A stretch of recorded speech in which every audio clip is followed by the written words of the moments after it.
Examination, அதுக்கப்புறம் blood test. என்ன மாதிரியான பிளட் டெஸ்ட்லாம் பண்ணலாம் அப்படின்னா, எக்ஸாம்பிளுக்கு சிபிசி, பிடிஐஎன்ஆர், ஹெச்எஸ் ஸ்ட்ராப்பை, NT pro BNP, RFT, blood glucose, இது எல்லாமே பார்க்கலாம்.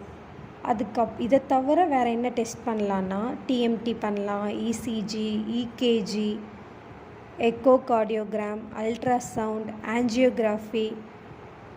இந்த இன்வெஸ்டிகேஷன்ஸ் எல்லாமே நமக்கு எந்த டைப் ஆஃப் இஸ்கீமியா அப்படிங்கிறத டயக்னோசிஸ் பண்ணுறதை பொறுத்து சேஞ்ச் ஆகும். இதோட ட்ரீட்மெண்ட் என்னன்னு பார்த்தோம் அப்படின்னா, ஃபஸ்ட்டு வந்து மெடிகேஷன்ஸில் வந்து பிளட் தின்னஸ், அதாவது ஆன்டிப்ளேட்லெட்ஸ், அப்புறம் கொலஸ்ட்ரால் லோவரிங் ட்ரக்ஸ், இன்னொன்று வந்து என்னென்னா பிளட் ப்ரெஷர் ரெடியூசிங் மெடிகேஷன்ஸ். இந்த மெடிசன்ஸ் எல்லாமே நம்ம டாக்டரோட அட்வைஸ் படி தான் நம்ம எடுத்துக்கணும். ப்ரொசீஜர்ஸ் அண்ட் சர்ஜரி, இதில் என்ன இருக்கும் அப்படின்னு பார்த்தோம் அப்படின்னா, சப்போஸ் இது ரொம்ப காம்ப்ளிகேட்டட் கேஸாக இருக்குது அப்படிங்கிற பட்சத்தில் சிஏபிஜி அந்த மாதிரி சர்ஜரிஸ் நம்ம பண்ணுற மாதிரி இருக்கும் வித் டாக்டர் அட்வைஸ்.